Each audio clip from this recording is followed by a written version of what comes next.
Corona के बाद influenza virus ने लोगों की चिंता को बढ़ा दिया है। क्या है इन्फ्लुएंजा ए यानी H2N3 वायरस? इसके लक्षण क्या है और कैसे बचाव इससे करना होगा? कोरोना से आखिर ये कितना और कैसे अलग है? भारत सरकार ने आखिर क्यों सतर्क रहने का आदेश दिया है? इस पर बात की न्यूज़ 24 संवाददाता पल्लवी झा ने जाने माने डॉक्टर समीर भाटी से। देश में इन्फ्लुएंजा ए यानी H3N2 वायरस को लेकर के चिंताएं बढ़ गई हैं और ऐसे में भारत सरकार ने राज्यों को निर्देश तो दिए ही हैं, साथ ही साथ आम लोगों को भी सतर्क रहने के लिए कहा है। ऐसे में ज़रूरी हो जाता है ये जानना कि H3N2 है क्या और कैसे इससे बचा जाए। इस वक्त हमारे साथ हैं डॉक्टर समीर भाटी, जो कि आपको बताएंगे कि H3N2 के सिम्टम्स क्या है, कैसे इससे बचाव करने चाहिए, कौन से टेस्ट कराने चाहिए और कोविड से ये कितना अलग है। तो आइए सीधे बात करते हैं। बहुत स्वागत है आपका न्यूज़ 24 पर। सर, जो जहन में सबके सवाल आ रहा है कि कहीं ये कोविड की तरह खतरनाक तो नहीं होने जा रहा है, क्योंकि जिस तरीके से ये फैल रहा है और दिशा निर्देश राज्यों को मिले हैं। बिल्कुल बिल्कुल, देखिए जैसा अभी आपने बताया है कि ये इन्फ्लुएंजा का ही एक सब टाइप है H3N2।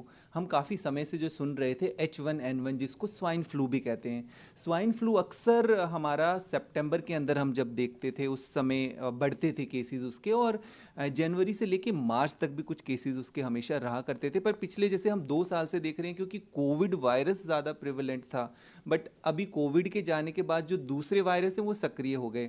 फिलहाल हम कुछ टाइम से जब जनवरी में हम देख रहे थे फ्लू के केसेस बढ़ रहे थे, हमने टेस्ट करके देखा तो स्वाइन फ्लू नेगेटिव आ रहा था, कोविड भी नेगेटिव आ रहा था, पर उसी तरह के लक्षण पेशेंट को दिख रहे थे। फिर हमने ये H3N2 जब करके देखा, जांच के देखा, तो ये पॉजिटिव आ रहा था। तो जनवरी से इसके केसेस डिटेक्ट होना शुरू हो गए थे, पर अभी इसके केसेस में बढ़ोतरी हो रही है। ये कोई नया वायरस नहीं है, ये पहले भी हुआ करता था। फिलहाल इस वायरस के अंदर थोड़े बदलाव देखे गए हैं, क्योंकि जो इसके लक्षण है थोड़े लंबे समय तक रह रहे हैं। जैसे कि पेशेंट को जो बुखार है वो 5-7 दिन तक रहता है, पर बुखार ठीक होने के बाद जो खांसी है वो काफ़ी लंबे समय तक जा रही है, 3-3 हफ्ते तक जा रही है। तो ये एक इसमें बदलाव है। डॉक्टर साहब, ये भी जानना चाहूँगी कि जो टेस्ट कराने के लिए लोग आए, उसके टेस्ट में कौन कौन से ऐसे टेस्ट होते हैं जिसको किया जाता है और उसके बाद पता लगाया जाता है कि H3N2 पॉजिटिव है? बिल्कुल, देखिए इसके लिए टेस्ट उपलब्ध है जिसको हम RT-PCR टेस्ट कहते हैं, और जो टेस्ट हम कोविड के दौरान भी करते थे।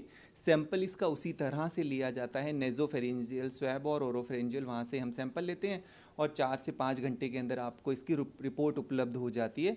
रूल आउट हो जाता है कि आपको ये है कि नहीं, क्योंकि कई बार लोग ओवर द काउंटर मेडिकेशन शुरू कर देते हैं। एंटीबायोटिक्स का रोल नहीं रहता, इसलिए डिफ्रेंशिएट करने के लिए कि आपको H3N2 है कि नहीं है, ये टेस्ट कराया जा सकता है। पर सबसे इंपॉर्टेंट यहाँ पे बात ध्यान रखने वाली कि अगर आपको लक्षण आते हैं तो आइसोलेट इसमें भी आप अपने आप को करिए, ताकि आप दूसरों को ये ना फैलाएं। बिल्कुल।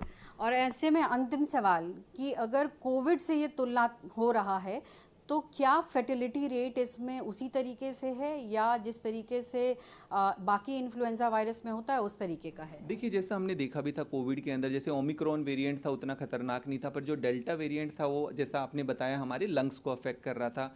ये जो वेरिएंट है H3N2 स्पेसिफिकली इन्फ्लुएंजा, आप इसमें पैनिक ना होएं, ये उतना खतरनाक नहीं है, ये माइल्ड वेरिएंट है। हाँ, पर जैसा मैंने बताया हाई रिस्क वाले जो छोटे बच्चे हैं, 5 साल से कम उम्र है, जिनकी उम्र ज़्यादा है, जिनको कोई ना कोई पहले से अन्य गंभीर बीमारियां, उनमें ये डेफिनेटली थोड़ा सा चैलेंजिंग हो सकता है, परेशानी का कारक बन सकता है। पर ज़्यादातर लोगों के अंदर ये अपर रेस्पिरेटरी ट्रैक्ट, गले की प्रॉब्लम और ये सब करता है, सेल्फ लिमिटिंग होता है और ठीक हो जाता है। पर हाई रिस्क लोगों के लिए थोड़ा ज़्यादा घातक फैटल हो सकता है। जी, बहुत शुक्रिया न्यूज़ 24 को इतनी महत्वपूर्ण बातें बताने के लिए।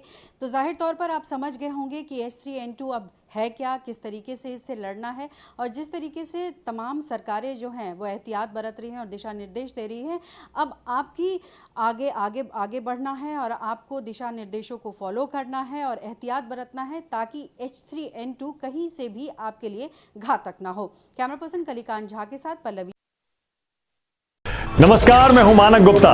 अगर आपको हमारा ये वीडियो पसंद आया हो तो इसे लाइक और शेयर जरूर करें, और हां, हमें सब्सक्राइब और फॉलो करना ना भूलें, ताकि आप देश और दुनिया की कोई खबर मिस ना करें।